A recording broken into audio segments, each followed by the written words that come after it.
নমস্কার। ঠাকুর শ্রী শ্রী রামকৃষ্ণ পরমহংসদেব এবং মা শারদার চরণে আমার সশ্রদ্ধ প্রণাম জানিয়ে ভিডিওটা শুরু করছি। আপনার প্রতিবেশী কি খুবই বিরক্তিকর? কথায় কথায় আপনাকে অপমান করে, বিরক্ত করে, ঝগড়া করার একটা ফন্দি করে। আপনি অনেক দিন ধরে এই সমস্যায় ভুগছেন, তাকে উচিত শিক্ষা দেওয়ার পথ খুঁজে পাচ্ছেন না। আছে 3টি উপায়। আজকের ভিডিওতে সেই প্রসঙ্গেই আলোচনা করব। আশা করছি আজকের ভিডিও থেকে আপনি আপনার প্রশ্নের সমস্ত উত্তর পেয়ে যাবেন। আপনার আশেপাশের কিছু মানুষ, সে হতে পারে আপনার আত্মীয়, বন্ধু, আপন, পাড়া প্রতিবেশী, যে কেউ, তারা হয়তো আপনাকে পছন্দ করে না। তার কোনো বিশেষ কারণ নেই, কিন্তু তবুও তারা আপনাকে পছন্দ করে না। আপনি হয়তো তাদের সাথে কোনো দুর্ব্যবহারই করছেন না, কোনো কষ্টও তাদের কোনো দিন দেননি, না করেছেন তাদের কোনো ক্ষতি, কিন্তু তবুও তারা আপনাকে পছন্দ করে না, যার কোনো কারণ বা ব্যাখ্যা আপনার জানা নেই। তাই তাদের পছন্দের ব্যাপারটা তাদের ওপরেই ছেড়ে দিন। আপনাকে তাদের পছন্দ করানোর কোনো দায় আপনার পড়েনি।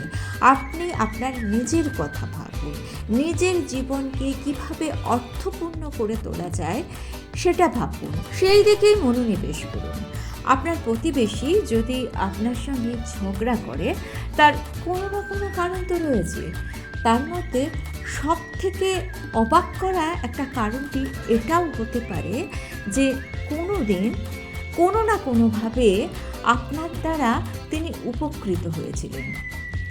কৃতজ্ঞতা প্রকাশ করা চরিত্রের এমন এক উন্নত বৈশিষ্ট্য যা সকলের থাকে না, আর আপনি যদি সেটা সকলের থেকে আশা করেন তাহলে ভুলটা আপনারই।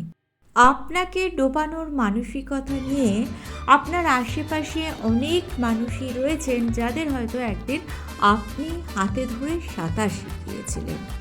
আপনার প্রতিবেশীকে শিক্ষা দেওয়ার জন্য প্রথম যে কাজটি আপনি করবেন সেটা হচ্ছে তারা কেন আপনার সাথে খারাপ ব্যবহার করছে, তারা কি করছে, ইত্যাদি ইত্যাদি কথাগুলো ভাবা আপনি বন্ধ করে দিন।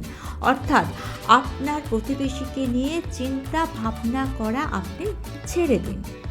জীবন থেকে এই শিক্ষাই পাওয়া যায় যে অন্যের ক্ষতি করার নেশা যদি কারুকে একবার পেয়ে বসে, অর্থাৎ আপনার সাথে ঝগড়া করার নেশা যার মনের মধ্যে একবার সঞ্চারিত হয়েছে, সে কোনো না কোনোভাবে সেই নেশা থেকে কখনোই নিজেকে সরিয়ে আনতে পারবে না।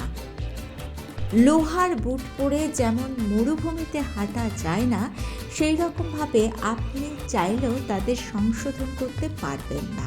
তাই আপনার সে চেষ্টা না করাই ভালো। সেই শক্তি, সেই পরিশ্রম আপনি আপনার নিজের জীবনের উন্নতিতে ব্যবহার করুন। আপনার নিজের উন্নতির অর্থ শুধুমাত্র জাগতিক উন্নতি নয়, সামগ্রিক উন্নতি। সামগ্রিকভাবে নিজেকে উন্নত করে ফেলুন।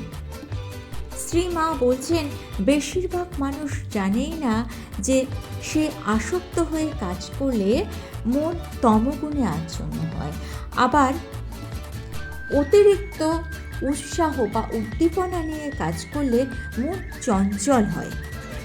আর সামগ্রিক উন্নতি লাভের জন্য এটা কখনোই হতে দেওয়া যাবে না। সুতরাং আপনার মনকে আপনি কখনোই তমগুণে আচ্ছন্ন করে রাখবেন না। আপনার মনকে আপনি চঞ্চল হতে দেবেন না। জীবনের সামগ্রিক উন্নতি কিভাবে লাভ করা যায় তার দৃষ্টান্ত শ্রী মা শারদা দেবীর তার নিজের জীবন দিয়ে আমাদের শিখিয়ে দিয়ে দিয়েছেন। একজন সংসারী বিষয়াসক্ত মানুষ যে কাজ করে তার থেকে অনেক গুণ বেশি কাজ করতে পারে সেই মানুষ যে তার কাজের ফলের সমস্ত আশা শূন্য করে উৎসাহ নিয়ে একাগ্রচিত্তে কাজ করেছে। কারণ এই ধরনের কর্মই সাত্ত্বিক কর্ম। আর আপনি যদি সাত্ত্বিক কর্মী হয়ে উঠতে পারেন তাহলে আপনার জীবনের উন্নতি কেউ আটকাতে পারবে না। আপনার প্রতিবেশী যতই আপনার সাথে ঝগড়া করুক না কেন, এর মধ্যে দিয়ে তারা নিজেদের মূর্খতার পরিচয় দেওয়া ছাড়া আর কিছুই করতে পারে না। আর মূর্খদের সাথে তো তর্ক চলে না। দ্বিতীয় যে কাজ আপনাকে করতে হবে সেটা হচ্ছে, আপনার প্রতিবেশী যতই আপনার সাথে ঝগড়া করুক না কেন, আপনি কখনোই তার সাথে তর্কে যাবেন না।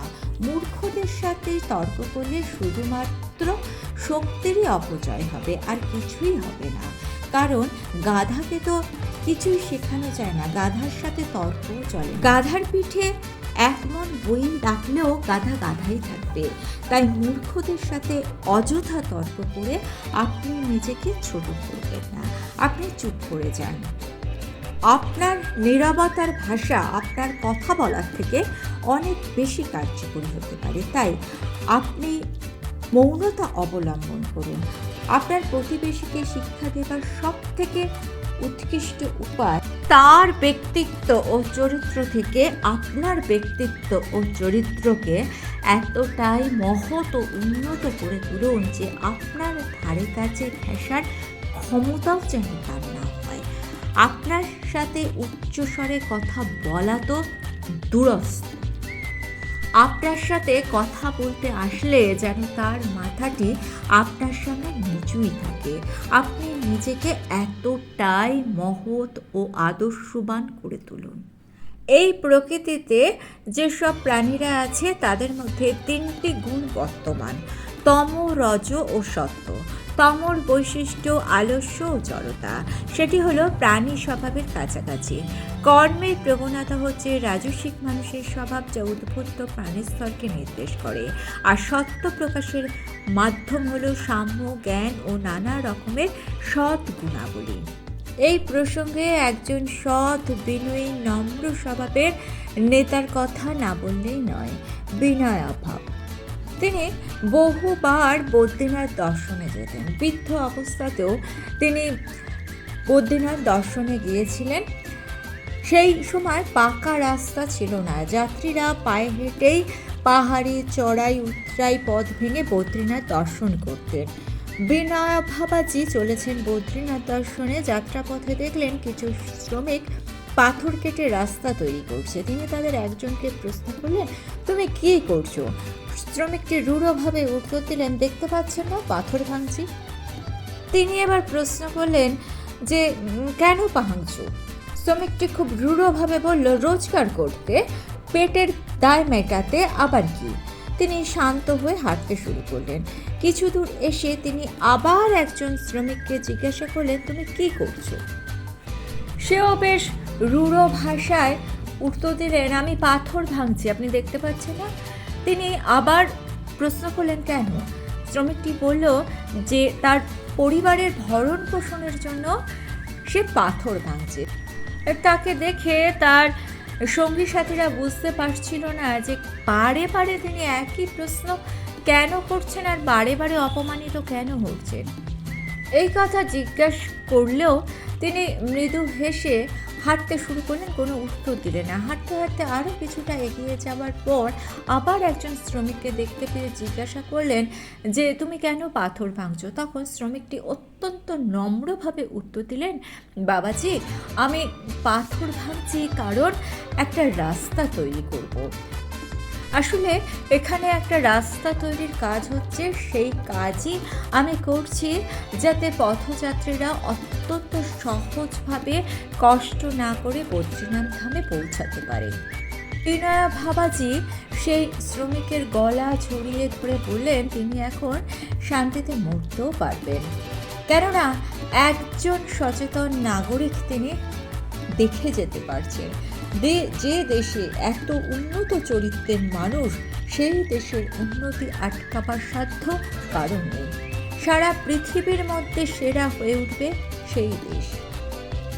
ঠাকুর শ্রী শ্রী রামকৃষ্ণদেব যেমন বলে গেছেন, 1000 বছরের বন্ধ একটি অন্ধকার ঘরকে আলোকিত করার জন্য একটি প্রদীপই যথেষ্ট। আপনিও হয়ে উঠতে পারেন সেই একটি প্রদীপ।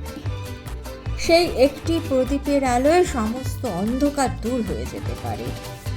আর এই রকম অবস্থাতে আপনার প্রতিবেশী আর ঝগড়া করবে না, আপনার সামনে দাঁড়াবে নত মস্তকে। ভিডিওটা ভালো লেগে থাকলে চ্যানেলটিকে সাবস্ক্রাইব করে নিয়ে পাশে থাকা বেল আইকনটা প্রেস করে দিয়ে অল অপশানটা ক্লিক করে দেবেন। তাহলে যখনই নতুন কোনো ভিডিও আপলোড করব তার নোটিফিকেশন আপনাদের কাছে পৌঁছে যাবে। ঠাকুর ও মায়ের চরণে প্রণাম জানিয়ে আজকে এই পর্যন্তই। Thanks for watching.